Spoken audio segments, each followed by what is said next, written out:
তাহলে গুরুত্বপূর্ণ এই তিনটা জিনিস নিয়ে রাসূল সাল্লাল্লাহু আলাইহি ওয়াসাল্লাম আসলেন। নাম্বার 1, 5 ওয়াক্ত নামাজ। 2 নাম্বার সূরাতুল বাকারার শেষ 2 আয়াত। আর 3 নাম্বার শিরক না করে মারা গেলে সে কোথায় যাবে? জান্নাতে।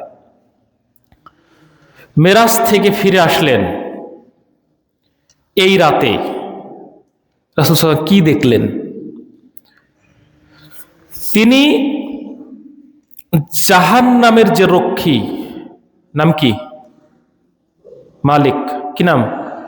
মালিক। এই জাহান্নামের রক্ষী মালিকের সাথে দেখা হলো।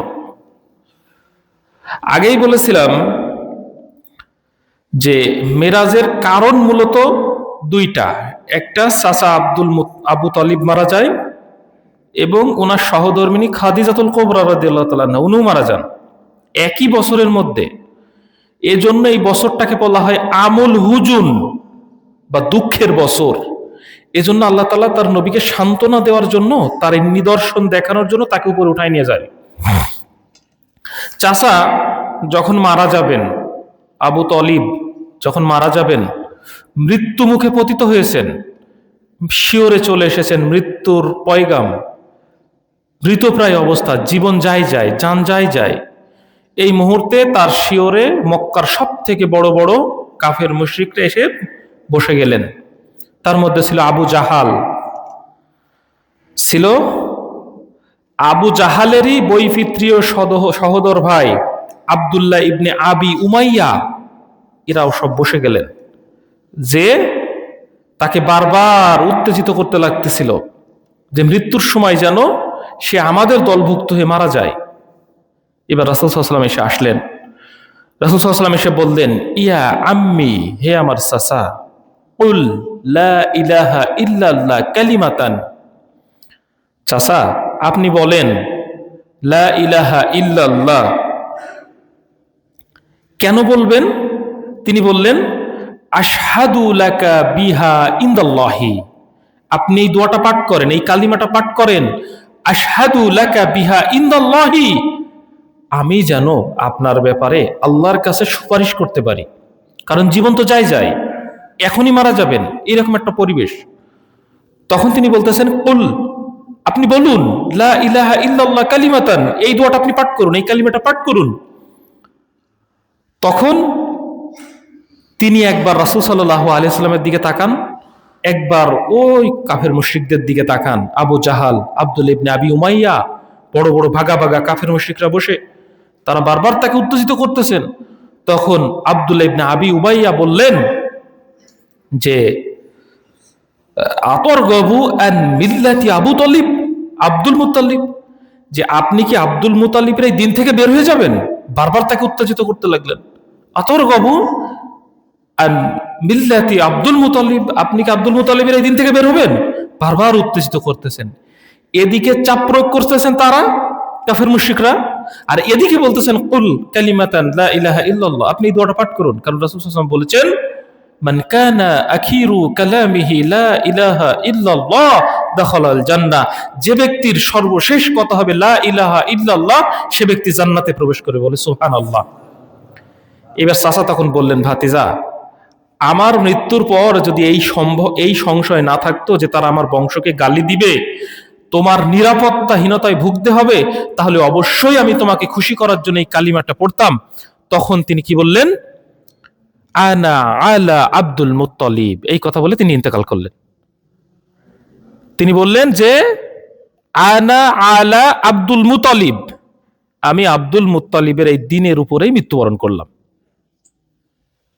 তখন রাসূল সাল্লাল্লাহু আলাইহি ওয়াসাল্লাম বললেন, লা আস্তাগফিরুন্না লাকা মা'লাম আনহা আনহু, চাচা, আমি আপনার জন্য দোয়া প্রার্থনা করেই যাব। আস্তাগফিরুন্না লাকা, আমি আপনার জন্য দোয়া প্রার্থনা করেই যাব, মা'লাম আনহা আনহু, যতক্ষণ না আমাকে নিষেধ করা হবে।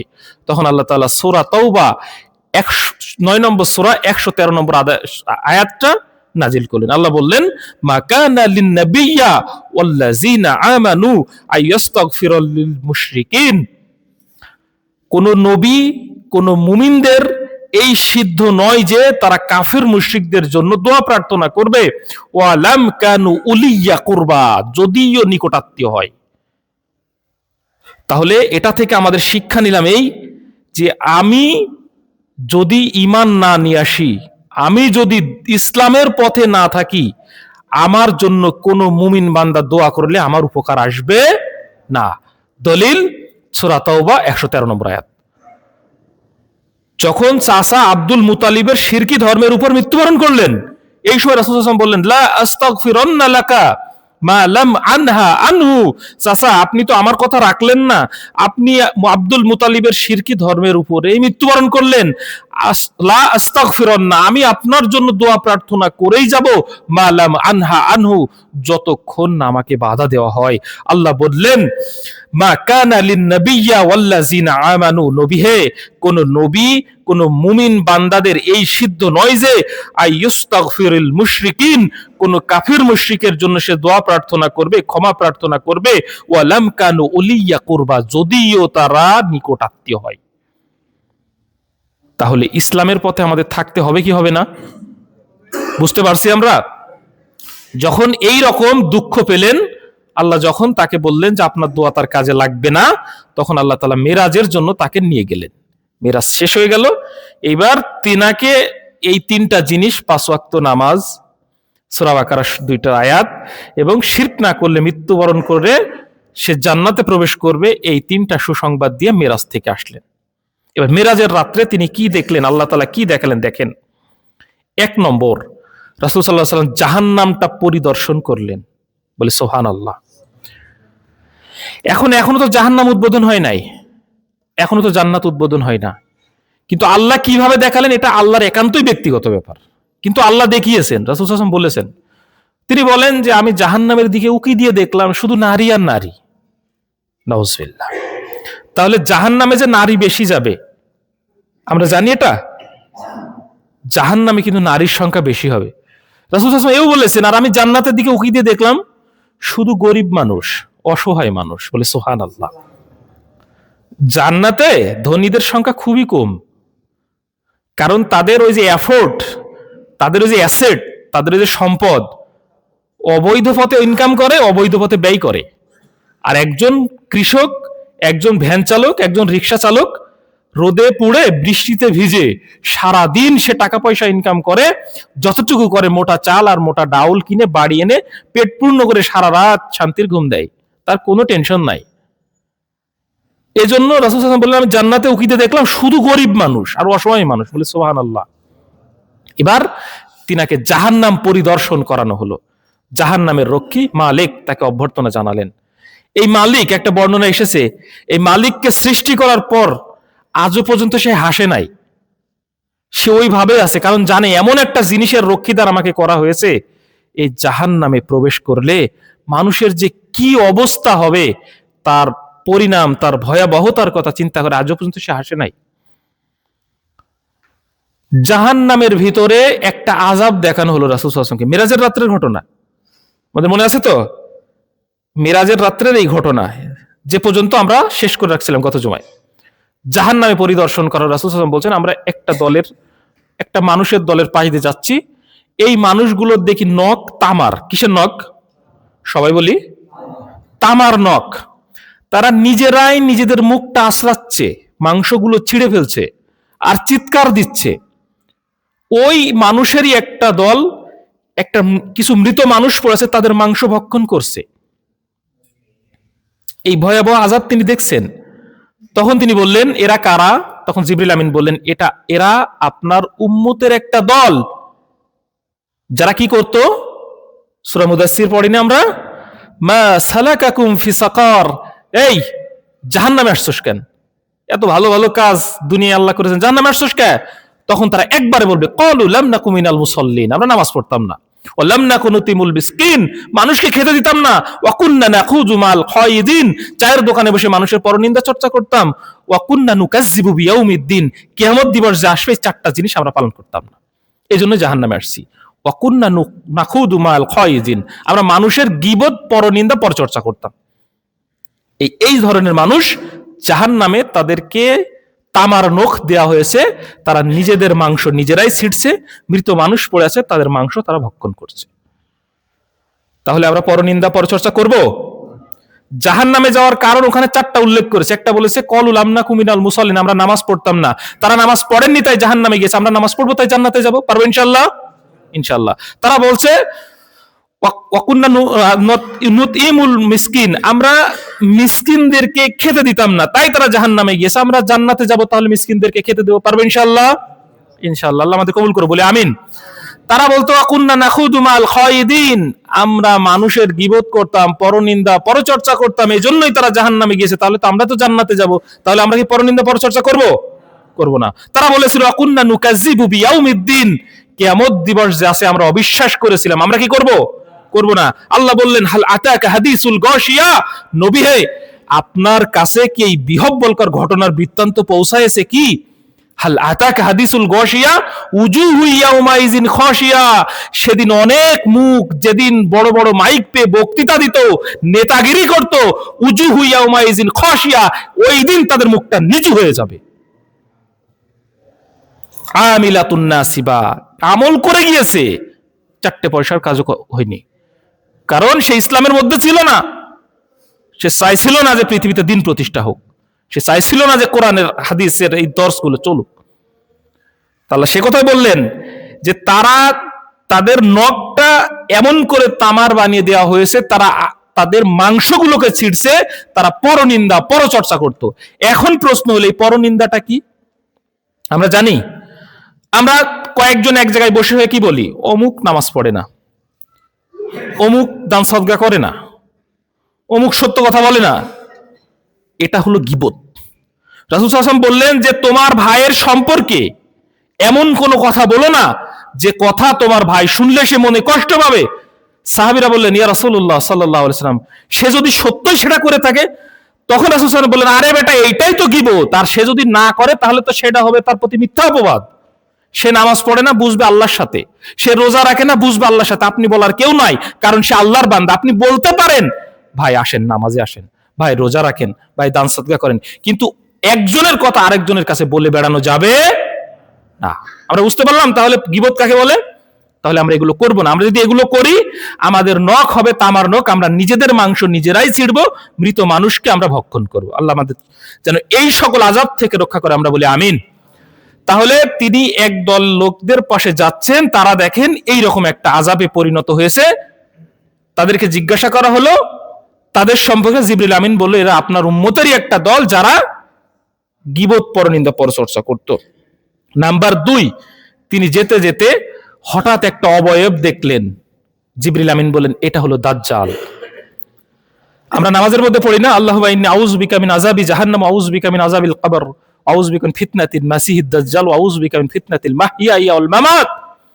রাসূল সাল্লাল্লাহু আলাইহি ওয়াসাল্লাম বলছেন দুনিয়া সৃষ্টি থেকে শেষ পর্যন্ত যতগুলো ফিতনা আসবে সব থেকে বড় ফিতনা হলো দাজ্জালের ফিতনা। ইট ইজ ডেঞ্জারাস ক্যারেক্টার, ভয়াবহ একটা চরিত্র দাজ্জাল। এমন কোন জিনিস নাই যে ফিতনা ছড়াবে না সে। রাসূল সাল্লাল্লাহু আলাইহি ওয়াসাল্লাম বললেন প্রত্যেকটা নবী তাদের উম্মতদেরকে এই দাজ্জাল সম্পর্কে হুঁশিয়ারি দিয়ে গিয়েছেন। কিন্তু আমি একটা জিনিস বেশি বলে যাচ্ছি তোমাদের জন্য, দাজ্জাল থাকবে এক চোখ কানা এক চোখ ভালো, কিন্তু তোমার আল্লাহ 2 চোখেই দেখে, বলে সুবহানাল্লাহ। তাহলে দাজ্জালকেও তিনি দেখেছিলেন। দাজ্জালের যে ফিতনায় আমাদেরকে ফেলবে ইনশাআল্লাহ একদিন আলোচনা করব। নাম্বার 3, তিনাকে নিয়ে যাচ্ছে জাহান্নামের পরিদর্শন করাতে। হঠাৎ করে দেখছেন একটা দল মানুষকে তারা জাহান্নামের ফেরেশতারা জিহ্বাটা টেনে কাঁচি দিয়ে কাটতেছে। কাটা শেষ, আবার জিহ্বা জায়গায় চলে যাচ্ছে, আবার কাঁচি দিয়ে তাকে কাটা হচ্ছে, মানে কন্টিনিউ চলতেছে। আর চিৎকার দিছে। তখন তিনি বললেন যে এগুলো কারা?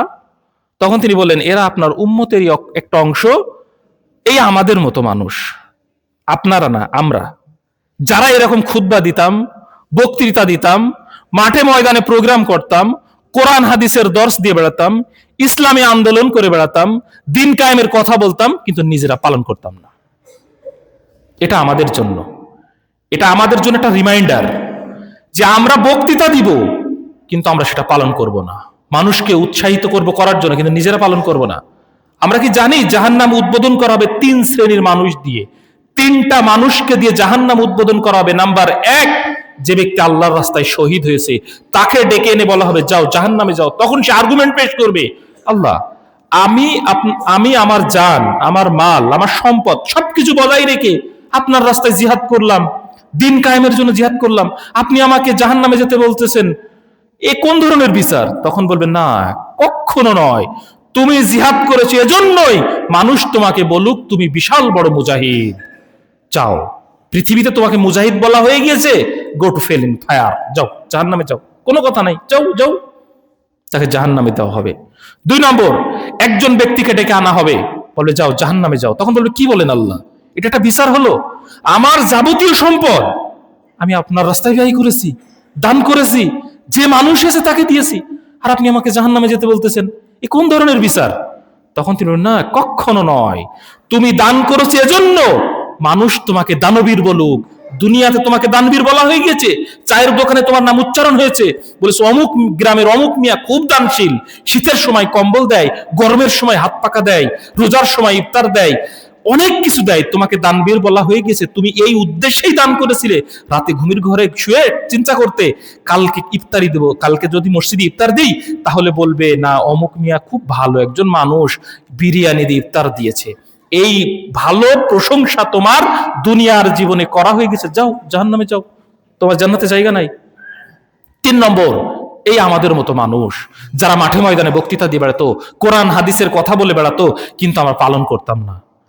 আমরা বড় বক্তা সেজে বক্তৃতা দিয়ে বেড়াতাম, তাকে ডেকে নিয়ে বলবে যাও জাহান্নামে যাও। তখন তিনি বলবেন, আল্লাহ কি ধরনের বিচার করছেন আপনি? আমি মসজিদের মিম্বরে দাঁড়িয়ে থাকতাম, আমার ওয়াজ শুনে, আমার খুতবা শুনে মানুষ নামাজ পড়তো, রোজা রাখতো, অনেক কিছু করতো, ভালো কাজ করেছে, অনেক কিছু করেছে। তখন আল্লাহ বলবে, না কখনো না, তোমার কথাই করেছে ঠিক আছে, কিন্তু তোমার উদ্দেশ্য ওইটা ছিল না, তোমার উদ্দেশ্য ছিল এইটা, মানুষ তোমাকে বলুক অমুক হেভি হুজুর, খুব ভালো বক্তৃতা দেয়, অমুক হুজুরের কথাটা খুব সুন্দর, কণ্ঠটা খুব সুন্দর। এই উদ্দেশ্য নিয়ে তুমি এই দাওয়াতি কাজ করতে, তোমাকে দুনিয়ায় বলা হয়ে গেছে, আমার কাছে তোমার আর কোনো পাওনা নাই, যাও go to hell in fire, জাহান্নামে যাও। সেই মানুষকে তাকে জিব্বা দিয়ে, কাশি দিয়ে, জিব্বা কাটা হচ্ছে কাশি দিয়ে, তখন তাকে বলা হচ্ছে এরা কারা? তখন জিবরিল আমিন বললেন, ইয়া রাসূলুল্লাহ সাল্লাল্লাহু আলাইহি ওয়াসাল্লাম, এরা আপনার উম্মতেরই একজন, যারা দুনিয়ায় বক্তৃতা দিয়ে বেড়াতো কিন্তু নিজেরা পালন করতো না। তাহলে এটা মূলত আমাদের জন্য। আল্লাহ যেন আমাদের এই রকম ভয়াবহ শাস্তি থেকে আমাদের রক্ষা করে, আমরা বলি আমিন। নাম্বার 6, তিনি একদল মানুষের কাছ দিয়ে যাচ্ছেন, দেখলেন এই পেটের আকৃতিটা অনেক বড় এবং এটা বাইরে থেকে দৃশ্যমান যে ওই পেটের ভিতরে সাপ, বিচ্ছু, পোকামাকড় খালি ঘুরতেছে আর চিৎকার চেঁচামেচি করতেছে। তখন তিনি বললেন, এরা কারা? তখন জিবরিল আমিন বললেন, ইয়া রাসূলুল্লাহ সাল্লাল্লাহু আলাইহি ওয়াসাল্লাম, এরা আপনার উম্মতের একটা অংশ, যারা দুনিয়াতে সুদ গ্রহণ করত, সুদের সাথে যারা জড়িত ছিল, যারা সুদ নিয়ে ব্যবসা করত, সুদের সাক্ষী দিত, সুদের সাথে সংশ্লিষ্টতা ছিল। আজকের সমাজে সুদ ছাড়া আপনার ব্যবসা চলে না, সুদ ছাড়া আপনার ঘর ছাদ হয় না, সুদ ছাড়া আপনার মেয়ে বিবাহ হয় না। আপনি পারেন না পারেন ভিক্ষা করে খান, জীবনে সুদের কাছে যেন না।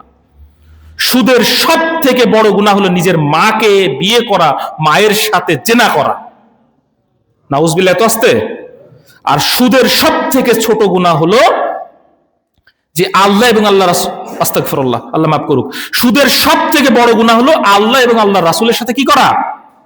জিহাদ করা। আল্লাহ এবং আল্লাহ রাসূল বলছেন, যদি সুদ ছাড়তে না পারো তাহলে এসো আমাদের সাথে জিহাদ করো। কার বাপের বেটার ক্ষমতা আছে আল্লাহ এবং আল্লাহ রাসূলের সাথে জিহাদ করার? হয় আল্লাহ এবং আল্লাহ রাসূলের সাথে জিহাদ করতে হবে, না সুদ ছাড়তে হবে। আর সর্বনিম্ন যে গুনাহটা সেটা হলো মায়ের সাথে জিনা করা ছিল। এবং এদের আরেকটাও শাস্তি আছে, রক্ত এবং পুজের সাগরে তাদেরকে চুবানো হবে, তারা সাঁতরিয়ে কুলে আসবে, আবার তাদের পাথর মেরে আবার তাদের মাঝখানে দেওয়া হবে। তাহলে আমরা কি সুদের সাথে জড়িত থাকবো? আমরা জানি এই রকম ভয়াবহ আযাব থেকে রক্ষা পেতে পারে আল্লাহ আমাদের সেই তৌফিক দান করুন, আমরা বলি আমিন। জাহান্নাম পরিদর্শন করানো হলো, এইবার তিনাকে জান্নাতটা দেখানো হলো। তিনি বলেন, মতি ও জমরাদের প্রাসাদের পাশাপাশি পাশে একটা পানির নহর, বলি সুবহানাল্লাহ। আমি বললাম এটা কি?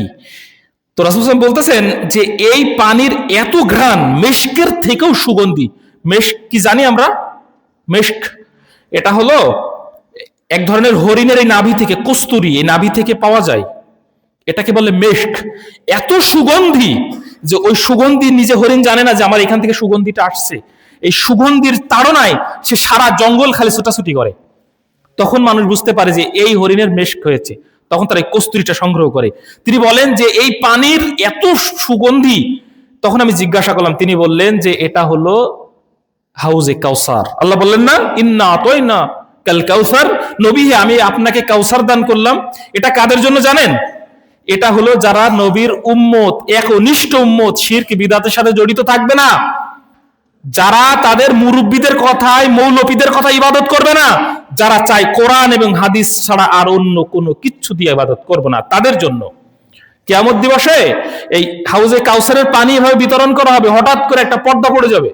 রাসূল সাল্লাল্লাহু আলাইহি ওয়াসাল্লাম বলবেন তখন যে এই পর্দাটা কেন পড়লো? আমি তো আমার উম্মতদেরকে হাউজে কাউসারে পানি দিচ্ছিলাম। তখন তিনি বলবেন, না, এরা আপনার উম্মত না, আপনি জানেন না, আপনি দুনিয়া থেকে চলে আসার পর এরা মন গড়া এমন কিছু ইবাদত করতো, এমন কিছু আমল করতো যেটা আপনার করার অথরিটি দেন নাই। আজকে আমরা শিরক বিদআতের সাথে এমন ভাবে জড়িয়ে গিয়েছি, আমরা সহিহ হাদিস দেখলে নাক ভেংসাই, নাক সিটকাই। কিন্তু আপনি একবার চিন্তা করেছেন, এই সহিহ হাদিস দেখে যে আমি নাক সিটকাচ্ছি, এটা আমি এই মানুষকে সিটকাচ্ছি না রাসূল সাল্লাল্লাহু আলাইহি ওয়াসাল্লামকে সিটকাচ্ছি? বুকে হাত বেঁধেছে বলে দেখি আমার এক সম্মানিত ভাই বুকে হাত বাঁধা নিয়ে ঢং করতেছে, পায়ের সাথে পা লাগিয়েছে বলে দেখি ঢং করে এভাবে করতেছে, একদম মাহফিলে সরাসরি স্টেজে। অথচ আল্লাহ রাসূল সাল্লাল্লাহু আলাইহি ওয়াসাল্লাম বলেন, ইস্তাকিমু আতাদিলু ওয়াসাদ্দুল খালাল, কাতার সোজা করো, মাঝখানে ফাঁকা রেখো না, পায়ের সাথে পা লাগিয়ে দাও। আর আপনি সুন্নাতটাকে দিয়ে মুখ ভ্যাংসান, 8 রাকাত নামাজ পড়ে বলে আপনি মুখ ভ্যাংসান, বুকে হাত বাঁধে বলে মুখ ভ্যাংসান। একটুখানি চিন্তা করেছেন আপনি কার বিরুদ্ধে কথা বলছেন? ওই দিন যদি শিরক বিদআতের সাথে আপনার অ্যাটাচমেন্ট থাকে, শিরক বিদআতের সাথে আপনি জড়িত থাকেন, ওই দিন হাউজে কাউসারের পানি পান করবে, হঠাৎ করে আপনার সামনে পর্দা পড়ে যাবে, আপনি যতই ইবাদত করেন না কেন। কারণ আপনি হাদিস অনুযায়ী কাজ করেননি, করেছেন মৌলবীদের কথায়, মুরব্বীদের কথায়, যারা মন গড়া দিন পালন করত। এই জন্য সব সময় কোরআন এবং হাদিস আগে। যেখানে কোরআন আছে, যেখানে হাদিস আছে, আমরা আছি সেখানে। পারবো ইনশাআল্লাহ? ইনশাআল্লাহ। রাসূল সাল্লাল্লাহু আলাইহি ওয়াসাল্লাম দেখলেন জান্নাত থেকে একটা দুইটা নদ ওই সিদরাতুল মুনতাহা হয়ে দুনিয়াতে এসেছে। মানে জান্নাতে কানেকশন, সিদরাতুল মুনতাহা হয়ে দুনিয়াতে এসেছে। তিনি বললেন যে এই দুটা কোন নদ? তিনি বললেন মিশরের নীল নদ আর ইরাকের দজলা ফোরাত। অর্থাৎ আমরা যে নীল নদে যে ফেরাউন মারা গিয়েছিল না, নীল নদ, এই নীল নদ আর ইরাকের দজলা ফোরাত এর অবশিষ্ট অংশ দুনিয়াতে, কিন্তু এই দুইটা হলো জান্নাতি নদ। বলে সুবহানাল্লাহ। তিনি দেখলেন যে দুইটা নদ জান্নাত থেকে সিদরাতুল মুনতাহা দুনিয়াতে এসেছেন। তিনি জিজ্ঞাসা করলেন, তিনি বললেন এই দুইটা নদ, মিশরের নীল নদ আর ইরাকের দজলা ফোরাত। তিনি নদী দুটোও দেখলেন। বলে সুবহানাল্লাহ। জান্নাতে প্রবেশ করে হালকা আওয়াজ শুনলেন, রাসূল সাল্লাল্লাহু আলাইহি ওয়াসাল্লাম হালকা আওয়াজ শুনলেন। তখন তিনি বললেন যে এই আওয়াজটা কিসের? তখন বললেন এটা আপনার সাহাবী বেলালের আওয়াজ। বলে সুবহানাল্লাহ। রাসূল সাল্লাল্লাহু আলাইহি ওয়াসাল্লাম দুনিয়াতে এসে বললেন, বেলাল তুমি সফল কাম হয়ে গেছো, আমি জান্নাতে তোমার আওয়াজ শুনেছি। আল্লাহু আকবার। তাহলে বেলাল এমন কি আমল করেছে যার কারণে সে জান্নাতের তার আওয়াজ শোনা গিয়েছে? আজান দিত, নামাজ পড়তো, রাসূল সাল্লাল্লাহু আলাইহি ওয়াসাল্লামকে মহব্বত করত। আমরা পারবো ইনশাআল্লাহ? ইনশাআল্লাহ। জান্নাতে যাচ্ছেন, পাশ দিয়ে যাচ্ছেন, হঠাৎ করে খুব সুগন্ধ, এত সুগন্ধ তিনি বর্ণনা করতে পারতেছেন না। জিবরিল আমিনকে বললেন, আচ্ছা জান্নাতের মধ্যে এত সুগন্ধ কার? তিনি বললেন, জিবরিল আমিন তখন বললেন, ইয়া রাসূলুল্লাহ সাল্লাল্লাহু আলাইহি ওয়াসাল্লাম, ওই যে ফেরাউন ছিল না, ফেরাউনের একটা মেয়ে ছিল, এই মেয়ের চুল আশ্রয় দিত এক মহিলা। ওই মহিলা চুল আশ্রয় দিতে দিতে হঠাৎ করে চিরুনিটা মাটিতে পড়ে যায়। তখন তিনি বলেন, কি জানি কে ঘটনা? বিসমিল্লাহ, বিসমিল্লাহ বলে চিরুনিটা তোলেন। তখন ফেরাউনের মেয়ে বলে, তুমি কার নাম নিলা? তখন তিনি বলেন যে আমি যার নাম নিয়েছি সে হলো তোমার রব, আমার রব। কে? আল্লাহ। তখন তিনি বলেন যে আমার আব্বা না তোমাদের আল্লাহ? আমার আব্বার থেকেও তোমাদের আল্লাহ আছে? তখন তিনি বললেন, অবশ্যই, তোমার আল্লাহ তো মানুষের, সেটা সাধারণ মানুষ, আল্লাহ সৃষ্টি, আমি নাম নিলাম আল্লাহর। তখন তাকে ডাকা হলো, তার 2-3টা কন্যা সন্তান ছিল, তাকে ডেকে বলা হলো, তুমি এখন যদি তোমার এই মতবাদ থেকে সরে না যাও, তোমাকে কিন্তু কষ্টদায়ক শাস্তি দেওয়া হবে। তখন বললেন, দেন, সমস্যা নাই, দেন। তখন একটা কড়াই এনে, তেলের কড়াই এনে তেলটাকে উত্তপ্ত গরম করা হলো, এক একটা মেয়ে ধরে আর ওই উত্তপ্ত তেলের মধ্যে ছাড়ে, সাথে সাথেই মাংসগুলো, চামড়াগুলো খসে যায়, শুধু হাড় অবশিষ্ট থাকে। ছোট্ট একটা মেয়ে ছিল ওই মহিলার, ওই কন্যাটা, যখন তিনি আগুনের মধ্যে দিয়েছেন, ওই তেলের মধ্যে দিয়েছেন, তখন বললেন, মা কোনো ভয় পেও না, তোমরা দেখছো গরম তেল, আমি এখানে দেখছি জান্নাতি সুবাসী হাওয়া। বলে সুবহানাল্লাহ। ওই কন্যা এবং ওই মহিলাকে ঈমান আনার ফলে ওই যে তেলের মধ্যে ভাজা হয়েছিল, এই ভাজার সুগন্ধ তিনি জান্নাতে পেয়েছিলেন। তাহলে ঈমান টিকিয়ে রাখলে আপনার মর্যাদা কত মর্তবায় উঠবে আপনি বুঝতে পারতেছেন? তাহলে তিনি জান্নাত ভ্রমণ করে জাহান্নাম ভ্রমণ করে সকালবেলা মেরাজের ঘটনা শেষ করে সকালবেলা হাতিমে কাবার উপরে বসে আছেন। আবু জাহাল পাশ দিয়ে যাচ্ছে। ভাতিজা কোনো খবর আছে? বললেন, হ্যাঁ আছে। বলে, কি খবর? গতকালকে আমার মেরাজ হয়েছে। বাহ, কিরকম হলো? বলতেছে, আমাকে এই হারাম থেকে মসজিদুল আকসাতে নিয়ে যাওয়া হয়েছিল, তো সকালেই চলে আসলে? বিশাল ব্যাপার তো। মানে কি করছে? ঠাট্টা করছে। সকালেই চলে আসলে আবার? বলতেছে, আমি যদি এখন সব মানুষকে ডেকে এনে এখানে নিয়ে আসি, তুমি তাদের এখানে বলতে পারবে? বলতেছে, হ্যাঁ অবশ্যই, কেন বলতে পারবো না, না নবী ওর রাহমা, আমি তো রাহমাতের নবী। তখন সমস্ত মানুষকে ডেকে আনা হলো, এনে বলা হচ্ছে, আচ্ছা বলো কালকে কি হয়েছিল? বলতেছে, আমার উপরে মিরাজ হয়েছিল, আমাকে এই বাইতুল্লাহ থেকে আকসা পর্যন্ত নিয়ে যাওয়া ছিল এবং আরশে গিয়েছিলাম। তখন তিনি বললেন যে, আচ্ছা ঠিক আছে, আরশে যাওয়ার কথা বাদ দাও, বলো তো বর্তমান মসজিদুল আকসা বা এর মসজিদের কি অবস্থা? তখন তিনি বললেন, রাসূল সাল্লাল্লাহু আলাইহি ওয়াসাল্লাম বললেন, আমি যেন অকিলের ঘরের উপর দিয়ে এভাবে বলতে লাগলাম যে আল আকসার বর্তমান অবস্থায় সেখানে এইটা আছে ওইটা আছে, তবে আমি অস্পষ্ট ধারণা করছিলাম। হঠাৎ করে জিবরিল আমিন তার পুরো চেহারাটা আমার সামনে নিয়ে আসলেন। সুবহানাল্লাহ, আমি সব বলে দিলাম। তখন পাশ দিয়ে আবু বকর যাচ্ছে, বলতেছে, শোনো তোমার বন্ধু কি বলতেছে? কি বলতেছে? বলতেছে কালকে নাকি মেরাজ হয়েছে, এই বাইতুল্লাহ থেকে আল আকসায় গিয়েছে, ওখান থেকে আরশে গিয়েছে। তিনি বললেন, এর থেকেও যদি অনেক শক্ত কথা বলতো আমি তাও বিশ্বাস করতাম। বলে সুবহানাল্লাহ। এজন্যই তিনার নাম হয় আবু বকর সিদ্দিক রাদিয়াল্লাহু তাআলা আন। তো তিনাকে জান্নাত জাহান্নাম সবই দেখায়ে আল্লাহ তাআলা দুনিয়াতে নিয়ে আসলেন, জান্নাতের ঘটনা জাহান্নামের ঘটনা সব বর্ণনা করলেন। এরপরেও আমরা কেন আজকে নিজেদের মন মতো চলি, নামাজ পড়ি না, ঠিক মতো ইবাদত করি না, বড়দের সম্মান করি না, ছোটদের স্নেহ করি না? আচ্ছা, আপনারা কি মনে করেন যে সারা জীবন দুনিয়াতে এইভাবেই থাকবো আমরা? আদম আলাইহিস সালাম এসেছিলেন, আর আছে? চলে গেছে। নবী রাসূলগণ চলে গেছে। মৃত্যু চিরন্তন একটা সত্য, কবরে যেতে হবে। রাসূল সাল্লাল্লাহু আলাইহি ওয়াসাল্লাম বলেছেন, আল কবরু আও আলিমানাজিলুল মানজিলাল আখিরা, কবর হলো আখিরাতের প্রথম ঘাঁটি। ফাইন্নাজা মিনহু, যে ব্যক্তি এখান থেকে নাজাত পেয়ে গেল, ফাবান বাদা আইসারু মিনহু, প্রত্যেক জায়গায় সে তার জন্য সহজ হয়ে যাবে। কবরের আযাব এত কঠিন যে ফেরেশতা আপনাকে পিটাবে, আপনি যখন বলতে পারবেন না আমার রব আল্লাহ, আমার দ্বীন ইসলাম, ইনি আমার নবী মুহাম্মদ সাল্লাল্লাহু আলাইহি ওয়াসাল্লাম, তখন রাসূল সাল্লাল্লাহু আলাইহি ওয়াসাল্লাম বলছেন, যে ফেরেশতা আপনাকে পিটাবে, এই ফেরেশতা কানেও শোনে না, চোখেও দেখে না, এর গায়ের রং কালো, চোখের রং নীল বর্ণের। প্রথম আঘাতও যেমন, শেষ আঘাতও তেমন, কারণ সে পুলিশ না, সে আর্মি না, সে বিডিআর না, সে আল্লাহর একজন ফেরেশতা। চোখে দেখে না, কানে শোনে না, আপনি চিৎকার দিচ্ছেন, চেঁচামেচি করছেন, কি করছেন, সে কিছুই শুনবে না, সে শুধু আপনাকে মারতেই থাকবে, মারতেই থাকবে। একটা বর্ণনায় পাওয়া যায়, সে এত জোরে মারবে, লোহার কোনো পাহাড়ে যদি আঘাত করা হতো, লোহার পাহাড় সাথে সাথে মাটিতে পরিণত হয়ে যেত। তাহলে এই রকম ভয়াবহ আযাব আমাদের জন্য অপেক্ষা করছে। কবরের আযাব থেকে বাঁচার জন্য অনেকগুলো আমল আছে, তার মধ্যে একটা আমল বলে দিই, হচ্ছে কালামুল্লাহ মাজিদের ৬৭ নম্বর সূরা, সূরা মুলক।